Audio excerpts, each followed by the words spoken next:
कक्षा 11 के सभी विद्यार्थी ध्यान दें। यदि आप त्रैमासिक परीक्षा में अच्छे अंक प्राप्त करना चाहते हैं तो आज मैं आपके लिए भूगोल का त्रैमासिक पेपर लेकर आया हूं। उसका फुल सॉल्यूशन आज के इस वीडियो में हम देखेंगे और वहां भी कॉपी में लिखा हुआ। तो देखिए, सही विकल्प चुनकर लिखिए।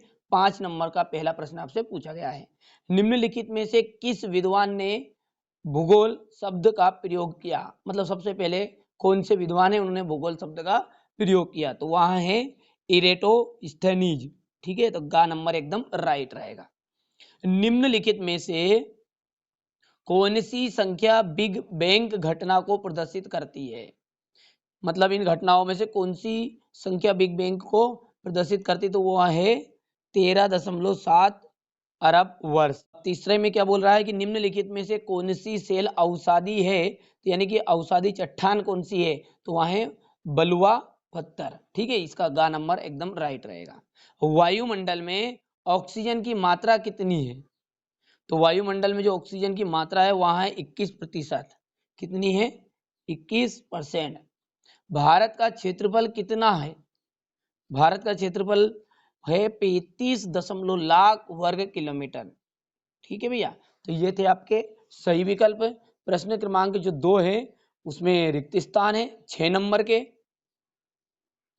देखिए 70 नंबर का आपका पेपर है, अच्छे से कंप्लीट करिएगा। भारत के मध्य से रिक्त स्थान रेखा गुजरती है, तो देखिए भारत के जो मध्य है उससे कौन सी रेखा गुजरेगी, तो वो गुजरेगी कर्क रेखा।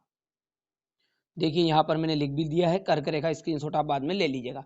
पृथ्वी पर जीवन रिक्त स्थान वर्ष पहले आरंभ हुआ, मतलब कितने वर्ष लगभग पहले आरंभ हुआ होगा, तो 380 करोड़। ग्रेनाइट और बेलसाल्ट सेलों का उदाहरण है, तो वो है आग्नेय।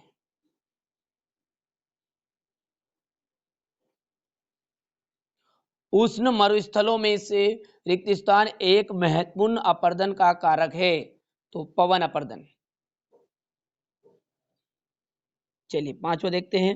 पांचवा है भूकंप मापी यंत्र रिक्त स्थान कहलाता है, तो देखिए भूकंप मापी यंत्र कहलाता है सिस्मोग्राफ। ठीक है, यहाँ पर लिख के रख लिया है मैंने पहले ही। जैव भूगोल में रिक्त स्थान का अध्ययन किया जाता है, तो वहां क्या आता है जीव तथा वनस्पति।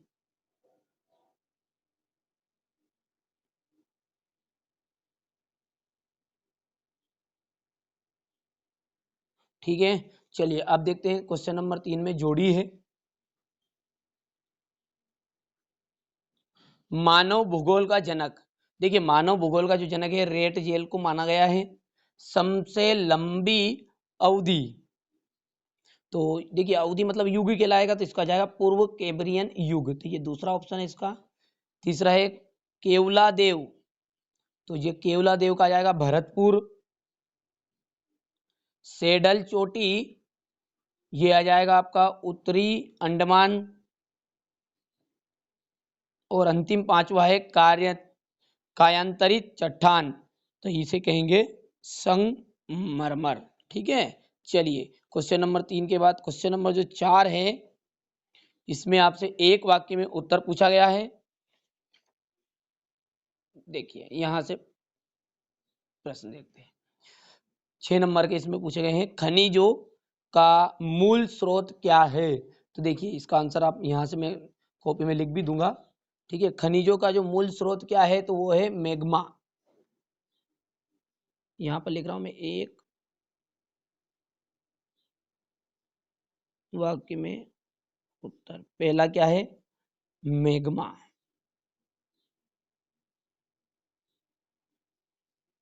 चलिए मरुस्थलीय क्षेत्रों में उथली जल की झीलों को क्या कहते हैं। जो मरुस्थलीय क्षेत्र है उनमें उथली जी झील है उनको क्या कहेंगे, उन्हें कहेंगे प्लापा।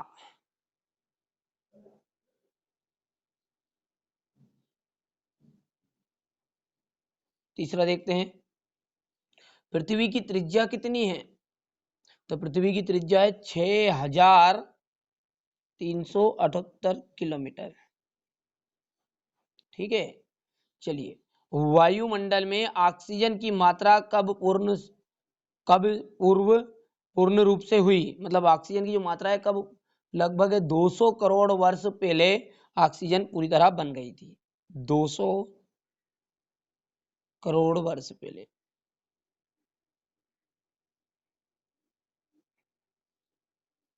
पांचवा देखते हैं,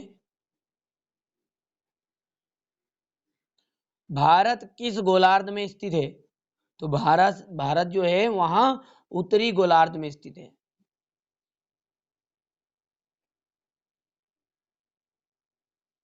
उत्तरी गोलार्ध है।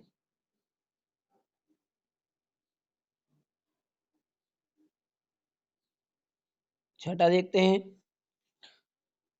कश्मीर हिमालय का कौन सा भाग ठंडा मरुस्थल कहलाता है? कश्मीर का जो कश्मीर हिमालय उसका कौन सा भाग सबसे ज्यादा ठंडा मरुस्थल कहलाएगा?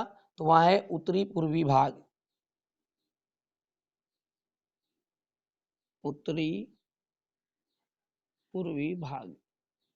ठीक है, तो ये रिक्तिस्थान के स्क्रीनशॉट यहाँ से लीजिएगा और इसके बाद में इसी के आगे आपके एक वाक्य में उत्तर के। चलिए अब अंतिम जो है आपका इसमें पांचवा प्रश्न है वस्तुनिष्ठ प्रश्नों में, सत्य और असत्य। हिमानी लटकती घाटी बनाती है, तो यह बात आपकी सत्य है। पृथ्वी की सतह एक रूप है, तो पृथ्वी की सतह देखिए एक रूप में नहीं, आप खुद जानते हो, कभी कहीं पर पहाड़ है, कहीं पे थोड़ी निचली भूमि है, तो ये बात हो जाएगी आपकी असत्य, यानी कि ये बात गलत है। गैसों के झुंड से निर्मित विशाल ग्रह को जोवियन ग्रह कहते हैं, तो हाँ सत्य बात है। सोना और चांदी एक तत्वीय खनिज है, तो ये क्या है, ये भी आपकी सत्य बात है। मालदीव बंगाल की खाड़ी में स्थित द्वीपीय देश है, तो ये बात असत्य है।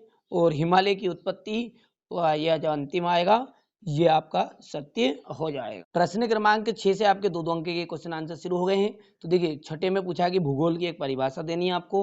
जीव भूगोल क्या है, हमारे सौरमंडल से क्या क्या पाया जाता है, ठीक है। और यहाँ से उसी का अथवा प्रश्न दिया गया है।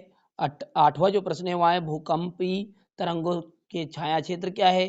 भूगर्भ की जानकारी के लिए प्रत्यक्ष साधनों के नाम बताना है। खनिज क्या होते हैं, उदाहरण सहित नाम देना है।